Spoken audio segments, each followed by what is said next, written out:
Bonjour mes chers amis, donc j'enregistre cette vidéo depuis le sud du Portugal. Donc apparemment j'aime bien les régions qui sont au sud. J'étais dans le sud de la France, Toulon. C'était difficile de trouver quelque chose plus au sud. Et maintenant je suis vraiment au sud du Portugal, en Algarve. Alors pourquoi j'ai décidé de faire cette petite vidéo? Parce que de fait j'ai vu une vidéo sur YouTube où la personne recommandait de parler, de communiquer, de transmettre les belles choses que Dieu, pas nous, hein, mais que Dieu a faites, oui, au travers de nous, mais c'est Dieu qui les a faites. C'est important, je pense, que les gens voient que l'évangile marche, que l'évangile c'est pour aujourd'hui, que c'est pas quelque chose de suranné, quelque chose qui, ou peut-être même une légende, voilà, qui est né il y a 2000 ans et on nous a transmis ça de génération en génération, mais qui sait si c'était vraiment vrai ou pas, voilà. Non, frères et sœurs, l'évangile c'est vrai, l'évangile ça marche, et le nom de Jésus est puissant, voilà. Alors, qu'est-ce que je vais vous raconter? Quelque chose de très simple. L'année dernière, donc avec Amanda, on est allé à Barcelone.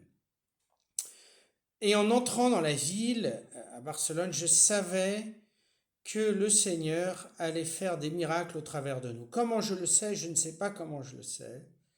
Mais ces espèces de connaissances infuses que l'on reçoit de Dieu, et tout d'un coup, on sait quelque chose, mais on ne sait pas d'où ça vient. C'est comme une connaissance que le Seigneur met directement dans nos cœurs. Et c'était pas que j'ai reçu ça dans un moment particulier de prière, j'étais pas en extase, non, rien du tout. On marchait dans les belles rues de Barcelone. De fait, si vous ne connaissez pas Barcelone, je vous dis, ça vaut la peine de visiter cette ville extraordinaire. Donc on marchait dans les rues de Barcelone. Et tout d'un coup, j'ai reçu ce téléchargement, voilà. Je savais que le Seigneur allait nous utiliser pour faire de belles choses à Barcelone. Alors, il y a une personne qu'on a rencontrée, elle s'appelle Tony. Elle n'était pas pratiquante, presque pas croyante, ou du moins avec une foi très faible. Elle avait une belle voix, ça oui, elle est chanteuse, elle a une belle voix, c'est une femme sympathique, c'est une femme qui a un bon cœur, mais pratique religieuse, vraiment pas grand-chose. Par contre, elle avait un problème au genou, on a prié pour ses genoux et elle allait bien mieux. Et ça a été une prière très simple, on lui a parlé de l'évangile, on lui a parlé de Jésus, après on a prié et hop, la guérison. Et là, il y a une nouvelle que je viens de recevoir, donc d'une personne qui aussi, à ce moment-là, à Barcelone, avait reçu de nous une prière. Donc elle souffrait de dépression.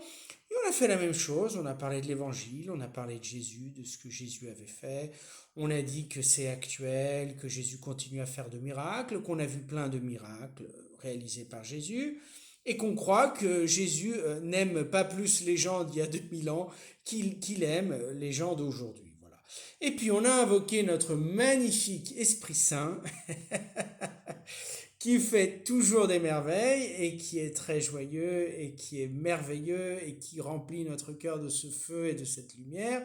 On lui a parlé de l'Esprit Saint, on a invoqué l'Esprit Saint sur elle et aujourd'hui, elle nous a écrit en disant, c'est incroyable, mais depuis que je vous ai rencontré, fini la dépression, depuis que j'ai rencontré Antoine, et elle parle d'Antoine, mais elle n'a pas compris que c'est Jésus.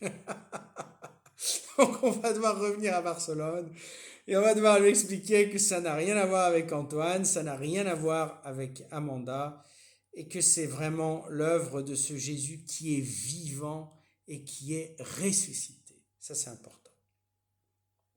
Et puis là, on a vu aussi quelque chose ici en Algarve, il y a quelques jours, donc on a rencontré une femme qui habite dans une belle petite ville côtière, près de laquelle on habite, de fait. Cette petite ville s'appelle Lagoa. Et alors, quand on a vu sa jambe, on a vraiment eu peur. Sa jambe avait une infection et elle était rouge, violette, enfin, Je crois que j'ai jamais vu une jambe dans cet état-là. Et ses amis avaient très très très peur pour elle. Évidemment, les médecins avaient très peur pour elle. On a fait la même chose, on a annoncé l'évangile, on a parlé de notre magnifique Jésus, de la puissance de son Esprit Saint qui est aussi magnifique que lui. On a prié sur sa jambe et quand on a prié sur sa jambe, elle a senti comme quelque chose s'est soulevé, c'est-à-dire elle sentait de la douleur, des picotements au niveau de sa jambe et quand on a prié, les picotements sont partis. On a pris autorité, comme on dit, sur les esprits de maladie. Et je lui ai dit à ce moment-là, parce que là à nouveau j'ai eu cette espèce de téléchargement spirituel, tu comprends quelque chose que Dieu te dit et j'ai compris que il y aurait un processus et ce qu'elle avait au niveau de la jambe, ça allait passer petit à petit. Alors moi, évidemment, j'aimerais placer ma main sur sa jambe et voir une jambe qui redevient immédiatement blanche et immaculée. Mais ça n'a pas été le cas, mais je sentais que ce que Jésus voulait faire, c'était quelque chose de progressif.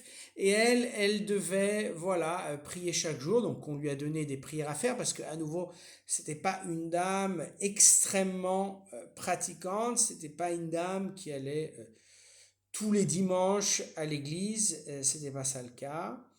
Mais j'étais sûr que graduellement, par son accompagnement, par sa bonne volonté, par sa persévérance dans la prière et aussi par nos prières, parce qu'après on l'a revu plusieurs fois, les choses allaient se remettre en place et de fait on l'a vu hier. Et sa jambe était... Mais alors elle a montré sa jambe devant tout le monde avec une fierté incroyable. Alors évidemment aussi le médecin a changé le traitement, il lui a trouvé d'autres antibiotiques, etc., etc. Donc il se peut qu'il y ait aussi une raison médicale derrière ça. Ceci dit, depuis le mois de septembre, elle avait essayé plusieurs antibiotiques et sans aucune amélioration et étrange coïncidence, après qu'on a prié sur elle, finalement un nouvel antibiotique marche. Donc évidemment, un esprit cartésien pourra dire non, non, non, ça a été vraiment l'antibiotique qui a fait la différence. Mais moi, je sais que même si l'antibiotique a pu aider, bien entendu, je sais qu'il y a eu là la main puissante et merveilleuse de Jésus qui agit. Alors, le but de ce message est tout simple, c'est de vous dire que l'évangile marche. L'évangile vécu et compris simplement avec un cœur d'enfant, ça marche. Prêcher que Jésus fait des miracles, pas seulement des miracles physiques, mais aussi des miracles spirituels, des miracles de transformation intérieure, ça marche. Prêcher que suivre les commandements de Dieu, ça marche. Que quand Jésus dit si vous m'aimez, vous m'obéirez, hein, Jean 15, n'est-ce pas? Et je viendrai vivre en vous. Prêchez ça, ça marche. Ne pas compliquer le message de Jésus et invoquer sur les gens la puissance de l'Esprit Saint que de fait Jésus nous a promis dans l'Évangile. Ça marche. Faites ça avec vos voisins, faites ça avec vos amis. Parlez de Jésus, ne compliquez pas ça avec des théories religieuses et théologiques qui ne sont pas simples. Parlez de Jésus, parlez de l'Évangile. Priez pour votre prochain. Ayez foi, le Seigneur peut vous utiliser puissamment. C'est pas Antoine, c'est pas Amanda, c'est Jésus. Et c'est pas vous, c'est Jésus. Priez sur votre prochain et vous verrez des choses merveilleuses. Amen, amen, amen. Soyez abondamment bénis.